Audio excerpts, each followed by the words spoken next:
Здравствуйте, уважаемые друзья, зрители Медиаинформа, программа «Мы с Михайлом Кациним». Сегодня у меня необычный гость по видеосвязи, гость из Австрии, программный директор Центра цифровой медиа-грамотности Дитмар Піхлер. Мы с господином Піхлером будем говорить на английском языке, но, как всегда, я буду параллельно переводить и свои вопросы, и ответы мистера Піхлера, поэтому вы, я уверен, сможете услышать очень много нового интересного для себя. Ну что же, Mr. Піхлер, thank you very much for joining us today. Good afternoon, and thanks for having me. Yeah, thank you very much. I really appreciate an opportunity to have you in my studio here in Odessa, even remotely. I hope you come back to Odessa because you've been to Odessa 6 years ago. So when you be in Odessa, I'm sure that you will be here in the studio, not remotely. Mr. Pіхлер, so let's start our discussion. Yesterday I joined a very interesting event which was organized by Unlimited Democracy Organization, and you responded to the questions of CEO of this organization, Anna Paterman, regarding fake news and how fake news affect our daily life and how we actually can sustain fake news. So let's start from the description. How can you define a fake news? And which qualities the news has to possess if you want to define it as a fake news. Мистер Піхлер, я вчера присутствовал на вашей дискуссии, которая была организована общественной организацией Unlimited Democracy. Руководитель этой организации Анна Патерман задавала вам вопросы касательно фейк news, неправдивых новостей. Так вот, мне интересно, как вы определяете неправдивые новости и какими критериями должна была эта новость, чтобы считаться неправдивой. Mr. Піхлер, the floor is yours. Thank you. So once again, thank you very much for having me. Well, what is fake news? When is a message called fake news? Good question. I think if you take a look at the definitions, then there has to be something fundamentally wrong about it. So it is actual, on a factual basis, wrong. So it is completely misleading, or the picture which you show is doctored, which means it shows something which is not existing, or the complete news, so-called news, is fabricated. So it's from the land of fantasy. Окей, то есть мы можем определить fake news, неправдивую новость, как новость, которая буквально действительно не отвечает реальной жизни. Это может быть текст, это может быть картинка, то есть что-то, что является сфабрикованным. Mr. Піхлер, you research this question for the last 7 years. What do you think? Do we now have more fake news than we used to have even 7 years ago when you started your research, or situation is gradually improving?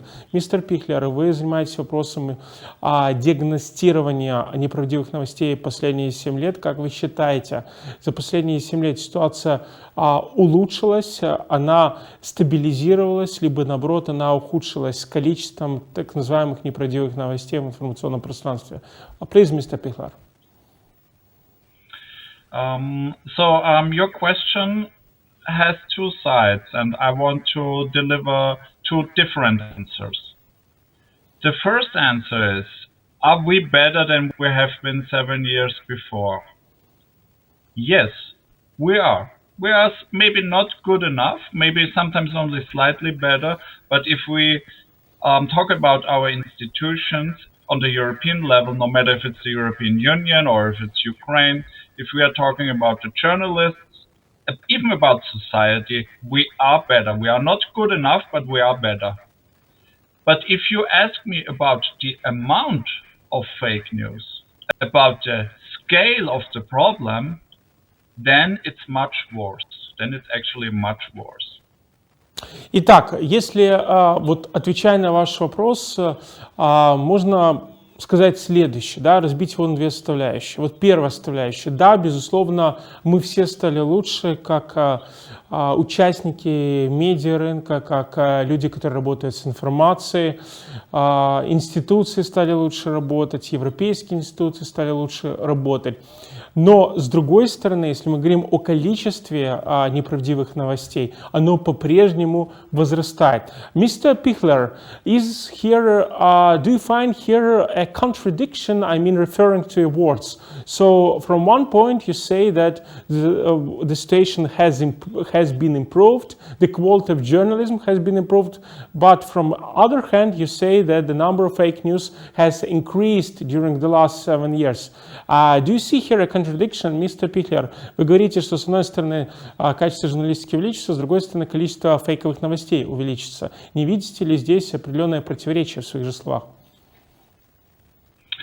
If you compare the fight against fake news, or as we say, disinformation, if you compare it to a war, then you could say that the amount of troops we are fighting now is bigger than it has been 7 years ago, because the spreaders of fake news, they developed, they built up their infrastructure, but we as societies, as democratic societies, are better prepared.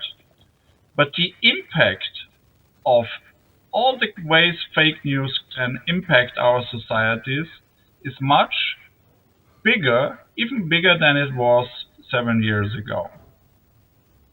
So we are more prepared, but still fake news affect our daily life. Am I right? Yes, we are more prepared, but also the amount of fake news that are trying to affect our lives is bigger. So it's a tie somehow. Окей, fine. Мистер Піхлер говорит о том, что ситуацию можно экстраполировать на пример военных действий, когда увеличится количество боевых подразделений, точно так же увеличится количество фейковых новостей, оно растет в геометрической прогрессии. Да, мы стали более подготовлены, мы понимаем, что такое фейки, что такое нет. Демократические общества все-таки научились противостоять фейковым новостям, научились определять фейковые новости, но все-таки пока фейковые новости выигрывают просто за счет своего количества, что объективно растет, собственно, количество фейков в информационном пространстве, фейковых новостей. Mr. Піхлер, when you're talking about fake news, you're talking about, let's say, the information which has a wrong interpretation and which, for instance, could be delivered by a journalist occasionally, or you're talking about something which was, let's say, delivered by a journalist or by someone with a special purpose. Мистер Піхлер, вы когда говорите о фейковых новостях, вы говорите о том, что это есть некая новость, которая журналист в силу своего непрофессионализма запустил в информационное пространство, либо вы говорите о том, что журналист запускает, либо кто-то другой намеренно эту фейковую новость, понимая, что она фейковая. Мистер Піхлер, please. If we take a look at the definitions, then we have this disinformation and misinformation. If we're talking about disinformation, then the purpose is to hurt, to make damage. It's built up by a propagandist to maybe hurt a democracy, maybe to hurt Ukraine or Austria or any other country. On the other side, misinformation is something that somebody made a mistake. Maybe a journalist made a mistake, understood something wrong. But that's very important. If I'm the one who is spreading disinformation, even if I don't have anything bad in mind, but I believe some propagandist and I spread it, it's still disinformation because it still had the main purpose to hurt people, to hurt minorities, ethnic groups, or a democracy or country. Мистер Піхлер говорит о том, что фактически, если есть злой умысел, вот навредить той или иной стране, безусловно, это фейковая информация. Но, конечно же, есть случаи, когда есть просто неправильная интерпретация со стороны отдельного журналиста.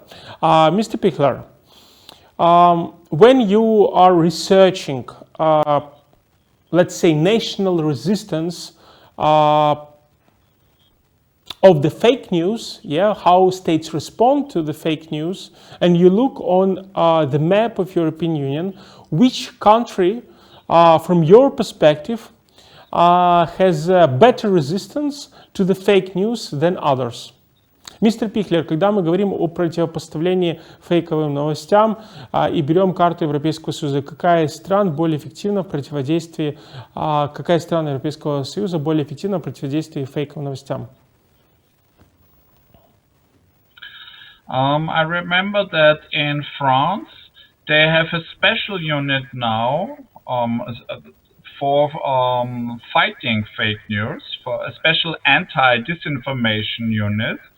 And it's a part of the government, as far as I understood. So this is a very strong response. I would like something like that in Austria as well. I think the Baltic countries are well prepared. It's in their nature because of their digital literacy they enjoy. And also I remember there is something in Finland that even in schools they teach actively for media literacy, to be immune against fake news. And also, of course, in Ukraine there's a lot happening because of the situation. There was a lot of development since 2014. So you mean after the annexation of Ukrainian Crimea, which Russia has done, and after, let's say, Russia started its aggression against Ukraine, let's say, had a very sad example of a number of fake news. So we are now professional, even comparing to other European states, in terms of responding to the fake news. Yeah, am I right? Yes, absolutely. Мистер Піхлер говорит о том, что во Франции, в прибалтийских государствах сейчас достаточно активно занимаются изучением средств контрпропаганды, противопоставлению фейковым новостям. И, конечно, Украина в этом преуспела, хоть Украина не страна, член Европейского Союза, тем не менее, на фоне аннексии России у украинского Крыма, на фоне российской агрессии, безусловно, у Украины появились вот эти вот печальные примеры российской пропаганды, с которыми Украина должна бороться. И здесь, безусловно, мы можем уже дать фору с точки зрения понимания, что такое фейк-ньюс и как с фейк-ньюс необходимо бороться. Mr. Піхлер, I wanted to raise up a statement, a topic which we discussed yesterday regarding social networks and censorship in social networks. I would like to remind you the situation with Donald Trump, and Donald Trump was blocked on Twitter, on Facebook, so he could not communicate with his supporters when, let's say, there was a very tense time when Congress was supposed to deliver a decision regarding the outcome of elections. And we remember these brutal riots which were saw on Capitol Hill, the violation of laws. And Trump was, let's say, seized any means of communication because big social networks, they were afraid that Trump's words could boost and boil an atmosphere. What is your response to this type of censorship which is imposed by social networks? Is it legible or it's not legible?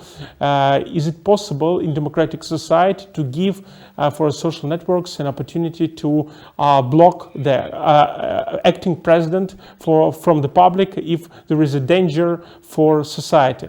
Я задал мистеру Піхлеру вопрос о кейсе Дональда Трампа, когда Дональда Трампа заблокировали соцсети, такие как Facebook, такие как Twitter, в самый разгар событий 6 января, когда разбойники, головорезы ворвались на капиталистский холм. Мы помним, как они влетали в Конгресс, нарушали общественный порядок Соединенных Штатов Америки, нарушали правопорядок. И тогда соцсети блокировали Трампа, потому что они боялись, что действия Трампа, слова Трампа могут подогреть еще больше обстановку в американском обществе накануне объявления нового президента Джо Байдена. Так вот, является ли это проявлением цензуры со стороны социальных сетей, когда они блокировали действующего президента? Или, в принципе, это допустимо в демократическом обществе, когда блокируют свободу самовыражения действующего президента? Mr. Піхлер, please. I think this is somehow a very difficult and also philosophical question. First of all, a democracy is only a democracy if we have freedom of speech and freedom of press. But a democracy has also to protect itself. I think sanctions and temporary banning are some reasonable reactions on what Donald Trump did if we take a look at what happened at the Capitol. In my opinion, I would not ban him permanently. I think it's good that we have a discussion about it, and we should have a discussion about it, and it should not be a partisan discussion, because there's more on stake than partisan politics. So we need to talk a lot about every case and be very wise and calm about our decisions and our opinions. Итак, мы должны быть очень спокойны и взвешены при принятии решений. С одной стороны, да, демократия – это свобода выражения, это свобода слова. С другой стороны, демократия – это ответственность и право защищать себя от неправдивой информации. И, конечно, если бы я был на месте этих социальных сетей, я бы несколько раз подумал, стоит ли блокировать действующего президента, но, тем не менее, это блокирование вот в тот момент Дональда Трампа, его возможности выражаться в Facebook и Twitter, оно было оправдано, хотя, конечно, каждый отдельный кейс необходимо обсуждать и необходимо анализировать. Mr. Піхлер, you're talking about the boosting of fake news, yeah, in the world, and especially in the Europe. And obviously, somebody is behind, let's say, this fake news. Who is behind this fake news? And can we say that Russia Federation conspires in this field and creates many fake news, which then are spread across Europe? So, do you think? Do you see any special Russian role here? And do you think that the Russia has to bear responsibility for this type of violations of European laws? Мистер Піхлер, понятно, что кто-то стоит за распространением вот этих неправдивых новостей, фейк-ньюс. Считаете ли вы это, что это Россия? Должна ли Россия понести ответственность за фактическое нарушение европейского порядка? Please. I think that there is no doubt that Russia is maybe not the only one, of course, but one of the main, if not the main actor and producer of disinformation in Western, Central, and also Eastern Europe, also Southern Eastern Europe. There is a difference between disinformation which comes from smaller countries on this disinformation army sphere and the Russian disinformation. The Russian disinformation is not only based on Russian affairs, it's also about internal European affairs with the aim to divide European democracies. And this is dangerous. So you think that Russian politics is directed towards creating a chaos between European states. Am I right? Between European states and within European states. Basically, on Russia Today, you can hear how bad your life here is in Western Europe. Да, безусловно, Россия продуцирует очень много фейковых новостей, и, конечно же, Россия заинтересована в том, чтобы творить хаос на территории Европы, внутри Европейского Союза, на территории европейских стран. Можно слышать, как российские пропагандистские каналы, собственно, работают в этом направлении, и какое количество фейковых новостей они продуцируют. Mr. Піхлер, let's talk about European society. Obviously, such people as you understand quite well where is the fake news and where is the true news. But if we're talking about ordinary Europeans, do they understand? Can they distinguish fake news from true news? Мистер Піхлер, ладно, эксперты такие, как вы, понимают, как определить фейковые новости, а просто европейцы, могут ли они разделить фейковые новости от настоящих новостей? I think we are on the beginning of a process, but we are way too slow. We are not good. Я думаю, что мы в начале процесса, мы чрезмерно медленные, чрезмерно медленно идем в этом направлении, не совсем хорошо. Yes, continue, please. And this is why, for instance, we founded the Center for Digital Media Literacy to build up not only a shield, but a basic set of education to be able to understand what's the truth, what's false, and what's completely out of this world news.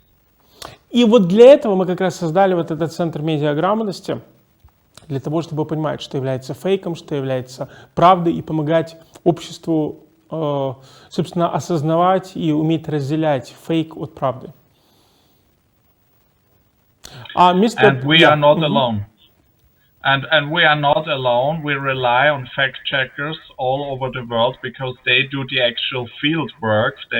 Because we only tell people to consult the fact checkers, but they are actually doing the work. And we need much more fact checkers. И мы, безусловно, мы как бы координируем работу и помогаем организовать эту смычку между обычными людьми и людьми, которые являются факт-чекерами, которые проверяют факты на наличие фейков, на наличие правдивой информации. И, конечно, очень важно, чтобы было больше людей, которые, собственно, проверяли бы ту или иную информацию на наличие в ней элемента фейка. Мистер Піхлер, I would like to ask you the following question. Obviously, from my opinion, one of the big damage which fake news created for European Union was the Brexit, because Brexit was an absolutely logical decision which was approved by a referendum in Britain.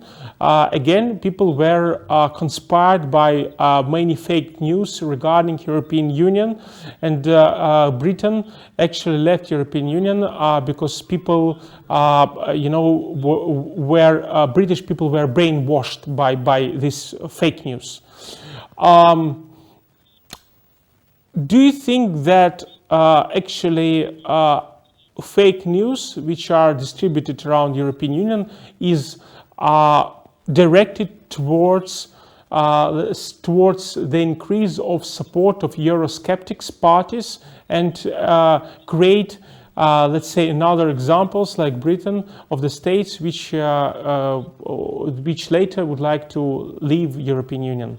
Как вы считаете, является ли, собственно, вот пример с Великобританией, когда люди проголосовали за Brexit, примером тоже воздействия фейков, и следует ли ждать каких-то других примеров выхода государств на фоне фейковой информации? Please. Yes, thank you very much for this good old example. Thank you for remembering, for reminding, because this is a very important one. Brexit was the result of a disinformation campaign. Many fake news led to this result.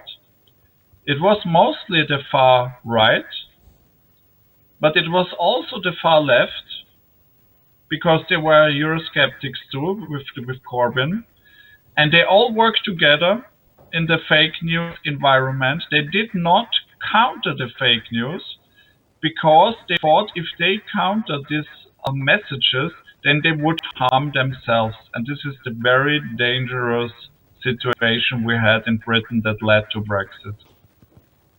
And yes, to answer your second question, the Eurosceptics, they are not only spreading disinformation, they are even creating it. Да, безусловно, мистер Пихлер говорит, что фейк-ньюс, они влияют в том числе на ситуацию в Европейском Союзе, и, безусловно, это играет на руку евроскептикам. Более того, евроскептики очень часто сами продуцируют фейковую информацию. Mr. Пихлер, obviously, now when we have different social means, it is much easier to spread fake news.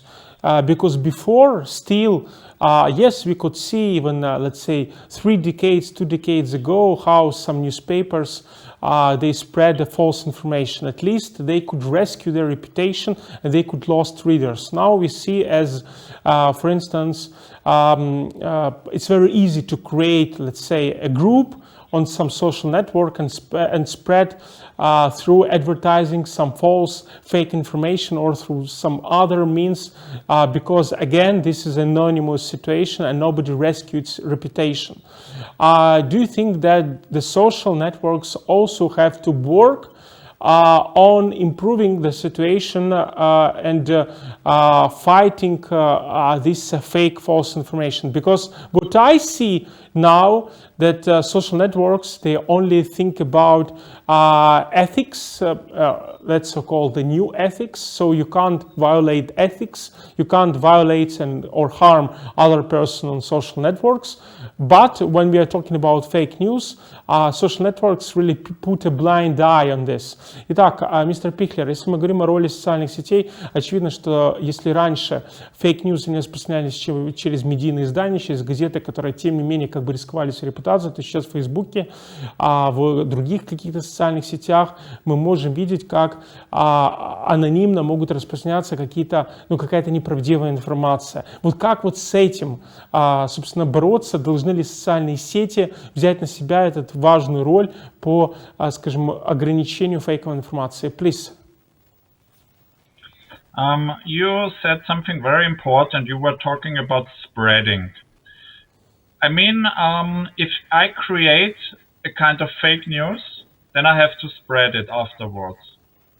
But there are other people that are not the creators, but they spread it as well. They share, they retweet. And we need to educate people that they do not become spreaders of disinformation. Because about the creators and their bad, what they have in mind, that we cannot change it. So we need to prevent normal, decent people from spreading the disinformation. And about the social networks, I think they have a responsibility. Not alone, they share their responsibility with the users, of course, and they need, of course, to do their homework, not only about fix, like you mentioned, but also about disinformation and all the fake news, fake postings and other stuff. Итак, мистер Пихлер говорит о том, что да, это проблема распространения фейковой информации. С другой стороны, мы должны обучать людей медиаграмотности, потому что, да, есть люди, которые продуцируют фейковую информацию, но есть люди, которые невольно распространяют эту фейковую информацию. То есть мы должны научить людей фактически некой информационной гигиене, с тем, чтобы люди отличали фейковую информацию, дальше не распространяли. You know, Mr. Пихлер, I'm just listening to you, and a fake news situation remind me coronavirus and COVID, when we are talking about social distancing, when we're talking about measures which we have to apply in order not to spread coronavirus. Can you really compare the fake news with the coronavirus, especially from the point of damage and the point of, let's say, speed of spreading? Мистер Пихлер, когда вы говорите о фейк-ньюс, мне невольно приходит аналогия с коронавирусом, то же самое социальное дистанцирование, то же самое ограничение каких-то контактов, желание все-таки дистанцировать себя и как бы применять некое правильное поведение. Можно ли сравнить в какой-то степени фейк-ньюс с распространением коронавируса? Please, Mr. Пихлер. Yes, I absolutely agree. This is a good comparison, and I think media literacy and educating about disinformation, about fake news, how we can prevent it, is maybe not only a vaccine, maybe it's a little bit like a mask. You can still get infected with a mask, but you are much more safer than before. It's less likely. And this is actually what we need to work on as journalists, as teachers, as educators, that we create a society that is a little bit more immune, not completely, of course. This is because this is impossible. Необходимо работать с людьми, необходимо, что называется, вот создавать эту маску безопасности, это fake news. Именно поэтому необходимо обучаться медиаграмотности, обучать людей медиаграмотности. Mr. Піхлер, I really enjoyed conversation with you. Unfortunately, we are running out of time. But again, I wish you very nice week. I hope to see you in Odessa, and send my warmest regards to Vienna's people. They're really wonderful as well. Austria is a wonderful country. Thank you very much for being with us. Дорогие друзья, спасибо большое, что смотрели интервью с Дитмаром Піхлером, руководителем Центра, программным директором Центра медиаграмотности в Вене, Австрии. Спасибо, что были с нами на Видеоинформе.